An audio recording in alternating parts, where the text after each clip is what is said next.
Dans les temps anciens, au cœur de l'empire du Mandane, régnait un souverain dont la soif d'aventure surpassait la grandeur même de son royaume. Abubakari II, Mansa du Mandane, était un homme à l'esprit visionnaire, dont les rêves s'étendaient bien au-delà des frontières connues. En l'an 1310, au palais de Niani, la capitale du Mandane, Abubakari II, paré de riches étoffes, arborant des bijoux d'or et d'argent, régnait sur un empire immense, s'étendant sur des millions de kilomètres carrés. Le Mansa était tourmenté par une quête intérieure.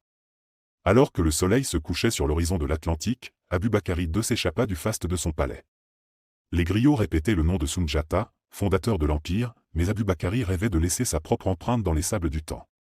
Le Mansa se tourna vers les érudits et navigateurs. Il voulait explorer l'océan Atlantique, découvrir ce qui se cachait au-delà de ces vagues infinies.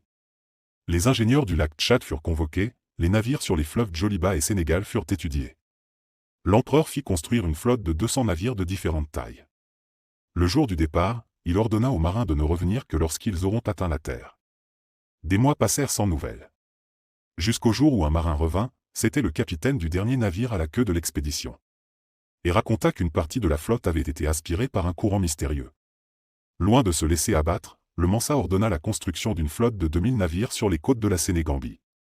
Lorsque la construction de la flotte fut terminée et les navires chargés d'or, de présents et de ravitaillements, il confia l'intérim du pouvoir à son frère Kankou Moussa, connu aussi sous le nom de Mansa Moussa, l'homme le plus riche de tous les temps, avec l'instruction de le couronner s'il ne revenait pas. La flotte quitta les côtes africaines et Abubakari II, le regard fixé sur l'horizon, se dirigea vers l'inconnu.